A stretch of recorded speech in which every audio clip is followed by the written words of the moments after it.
ابن زیاد کا کوفہ میں داخلہ۔ عبیداللہ بن زیاد بصرہ سے اپنے اہل خانہ اور 500 سواروں کے ساتھ کوفہ کی طرف روانہ ہوا۔ ان میں سے کچھ راستے میں ہی ٹھہر گئے، مگر اس نے کچھ پرواہ نہ کی اور برابر چلتا رہا۔ قادسیہ کے مقام پر پہنچ کر اس نے 17 افراد کو ساتھ لیا اور باقی کو وہیں چھوڑا اور دھوکہ دینے کے لیے حجازی لباس پہن کر اونٹ پر سوار ہوا اور چند آدمیوں کو ساتھ لے کر حجازی راستے سے مغرب اور عشاء کے درمیان کوفہ میں داخل ہوا۔ رات کے اندھیرے میں مکر و فریب کے ساتھ پہنچنے سے اس کا مطلب یہ تھا کہ اس وقت کوفیوں میں یزید کے خلاف ایک لہر دوڑی ہوئی تھی، لہٰذا ایسے طور پر داخل ہونا چاہتا تھا کہ وہ ابن زیاد کو نہ پہچان سکیں اور سمجھیں کہ حضرت امام حسین رضی اللہ تعالیٰ عنہ تشریف لے آئے ہیں، تاکہ امن و امانیت کے ساتھ وہ کوفہ میں داخل ہو سکے، اور ایسا ہی ہوا۔ اہل کوفہ جن کو امام عالی مقام کی آمد کا انتظار تھا، حجازی راستے سے حجازی ساز و سامان کے ساتھ کسی کو آتا دیکھ کر رات کی تاریکی میں ہر شخص یہی سمجھا کہ حضرت امام حسین رضی اللہ تعالیٰ عنہ تشریف لا رہے ہیں۔ سب لوگوں نے نعرے بلند کیے۔ ابن زیاد بدنہاد کسی کو کچھ جواب نہ دیتا تھا، بلکہ آوازوں کو سنتا اور سب کو بغور دیکھتا ہوا چلا جا رہا تھا۔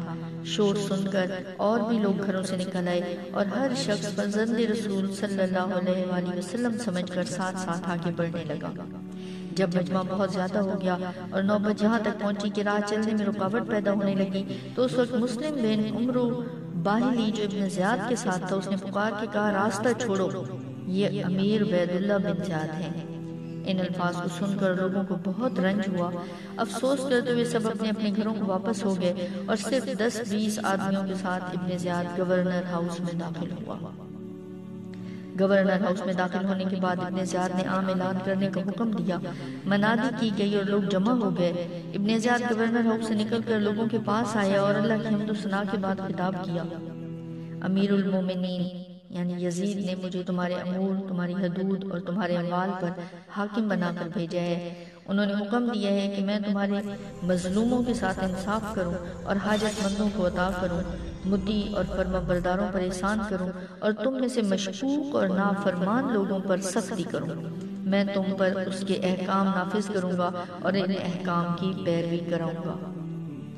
اس تقریر کے بعد ابن زیاد نے کوفہ کے سرکردہ لوگوں کو گرفتار کر لیا اور ان سب سے تحریری ضمانت مانگی کہ وہ اور ان کے قبیلے کے افراد کسی مخالف کو اپنے ہاں پناہ نہیں دیں گے اور نہ کسی قسم کی مخالفانہ سرگرمیوں میں حصہ لیں گے، اور اگر کسی نے حکومت کی کسی مخالف کو پناہ دے رکھی ہے تو وہ اس کو پیش کرے گا، اور جو اپنے تحریر کی پابندی کرے گا وہ بری ہو جائے گا، جو ایسا نہیں کر پائے گا اس کا مال اور جان دونوں حلال ہو جائیں گے۔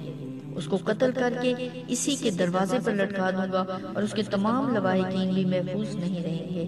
ابن زیاد کی آمد اور ڈرانے دھمکانے سے اہل کوفہ خوفزدہ ہو گئے اور ان کے خیالات میں تبدیلی آنے لگی۔ ان حالات کے پیش نظر حضرت مسلم بن عقیل رضی اللہ تعالیٰ عنہ نے مختار بن عبیدہ کے یہاں رہنا مناسب نہ سمجھا، کیونکہ کوفہ میں مشہور ہو چکا تھا کہ آپ یہاں قیام پذیر ہیں۔ آپ رات کی تاریکی میں وہاں سے نکل کر ہانی بن عروہ کے ہاں چلے آئے، جو قبیلہ مزہج کے سردار اور محب اہل بیت تھے۔ وہ کہنے لگے کہ آپ یہاں نہ آتے تو اچھا تھا۔ آپ نے فرمایا، میں خاندان رسالت کے غریب الوطن مسافر ہوں، مجھے پناہ دیں۔